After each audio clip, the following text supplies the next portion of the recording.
Hi friends, ಇವತ್ತೊಂದು parcel ಬಂತು. ಅದನ್ನು ಓಪನ್ ಮಾಡ್ತಾ ಇದ್ದೀನಿ. ಈ ಐಟಮು ನಾನು ಲಾಸ್ಟ್ ಟೈಮ್ ಆರ್ಡರ್ ಮಾಡಿದ್ದೆ. ಒಂದು ಬಂದಿದೆ. ಇದು ನೆಕ್ಸ್ಟ್ ಟೈಮ್ ನಾನು ಆರ್ಡ್ರ್ ಮಾಡೋದು. ಅದು ಒಳ್ಳೆಯದಿತ್ತು ಕ್ವಾಲಿಟಿ. ಹಾಗೆ ನನಗೆ ಸಹ ಯೂಸ್ ಆಗ್ತಿತ್ತು. ಅದು ನನ್ನ ಮಗಳಿಗೆ ಇಟ್ಟೆ. ಈಗ ಇದು ನನಗೆ ಅಂತ ಪರ್ಚೇಸ್ ಮಾಡಿದ್ದೀನಿ. ಇನ್ನೊಂದು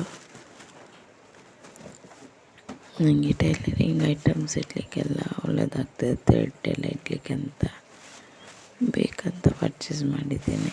ಇಲ್ಲಾಂದರೆ ನಂದೆಲ್ಲ ಐಟಮ್ಸ್ ಎಲ್ಲ ಟೈಲರಿಂಗ್ ಇದ್ದು ಎಲ್ಲ ಕಡೆ ಇರ್ತಿತ್ತು. ಅದಕ್ಕೆ ಅದೊಂದು ಸ್ಟೋರೇಜ್ ಬೇಕಿತ್ತು. ಅದಕ್ಕೆ ಪರ್ಚೇಸ್ ಮಾಡಿದ್ದೇನೆ. 6 ಕಲರ್ ಇದೆ, 6 ಕಂಪಾರ್ಟ್ಮೆಂಟ್. ಲಾಸ್ಟ್ ಟೈಮ್ ಆರ್ಡ್ರ್ ಮಾಡಿದ್ದೆ 5 ಕಂಪಾರ್ಟ್ಮೆಂಟ್. ಅದು ಸ್ವಲ್ಪ ಸಣ್ಣದಿದೆ, ಇದು ಸ್ವಲ್ಪ ದೊಡ್ಡದಿದೆ. ಅದರದ್ದು ರ್ಯಾಕೆಲ್ಲ ಸೇಮು. ಅದರದ್ದು ಮತ್ತು ಕಂಪಾರ್ಟ್ಮೆಂಟ್ ಮಾತ್ರ ಸ್ವಲ್ಪ ದೊಡ್ಡದಿದೆ. ಕ್ವಾಲಿಟಿ ಸಹ ಒಳ್ಳೆಯದಿದೆ. 12 ಇಂಚ್ ಇಂಟು 6 ಇಂಚ್ 6 ಇಂಚ್ ಇದೆ. ಕ್ವಾಲಿಟಿ ಒಳ್ಳೆಯದಿದೆ. ನಾರ್ಮಲಿ ಸ್ಟೋರೇಜ್ಗೆ ಒಳ್ಳೆಯದು ಯೂಸ್ ಮಾಡಲಿಕ್ಕೆ. ಅದನ್ನು ನಾನು ಸೆಟ್ ಮಾಡಬೇಕಿನ್ನು. ಸೆಟ್ ಮಾಡಿ ನೋಡಬೇಕು ಎಷ್ಟು ದೊಡ್ಡದುಂಟಂತ. 1 by 1 ಇಟ್ಟು ಅದನ್ನೇ ಸೇಮ್ ಪ್ರೊಸೀಜರ್.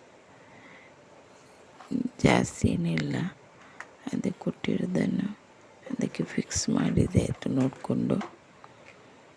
ಈ ಥರ ಅದು ನಾನು ಒಂದೊಂದು ನೋಡ್ತಾ ಸೆಟ್ಟಿಂಗ್ ಮಾಡಿದರೆ ಆಯಿತು. ತುಂಬ ಟೈಮ್ ಬೇಕಂತಿಲ್ಲ, ಈಸಿ ಸೆಟ್ ಮಾಡಲಿಕ್ಕೆ. ನೋಡಿ ಹೀಗೆ ಅದು ಕರೆಕ್ಟು ಫಿಲ್ ಆಯಿತು.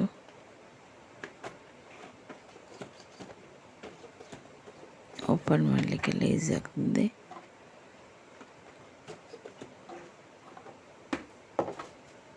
ಸೇಮ್ ಎಲ್ಲದನ್ನು ನಾನು ಫಿಕ್ಸ್ ಮಾಡಿ ತೋರಿಸ್ತೇನೆ. ನೋಡಿ ಈ ಥರ ಬಂತು. ದೊಡ್ಡ ರ್ಯಾಕ್ ಅದು ನೋಡಿ, ಅದು ನನ್ನ ಮಗಳಿಗೆ ಅಂತ ಇಟ್ಟಿದ್ದೇನೆ. ಅದಕ್ಕಿಂತ ತುಂಬ ಹೈಟ್ ಇದೆ. ಅದು 5 ರ್ಯಾಕ್ ಇದು. ಇದು 6 ಕಂಪಾರ್ಟ್ಮೆಂಟ್ ಇದು. ಅದು 5. ಅದರಲ್ಲಿ ಅವಳದು ಮಗಳದ್ದು ಬುಕ್ಸ್ ಎಲ್ಲ ಇಟ್ಟಿದ್ದೇನೆ. ಇದರಲ್ಲಿ ನನಗೆ ಟೈಲರಿಂಗ್ದು ಐಟಮ್ಸ್ ಇಡಲಿಕ್ಕೆ ಅಂತ ಇಟ್ಟಿದ್ದೇನೆ. ಅವಳದ್ದು ಬುಕ್ಸ್ ಎಲ್ಲ ಇಡಲಿಕ್ಕೆ ಸಹ ಅಲ್ಲಿ ಇಲ್ಲಿ ಇರ್ತಿತ್ತು. ಅದನ್ನು ಒಂದು ಕಡೆ ಸ್ಟೋರ್ ಮಾಡಿ ಇಡಲಿಕ್ಕೆ ಅಂತ ಅವಳು ಹೇಳಿದ್ದು ನನಗೆ ಸಹ.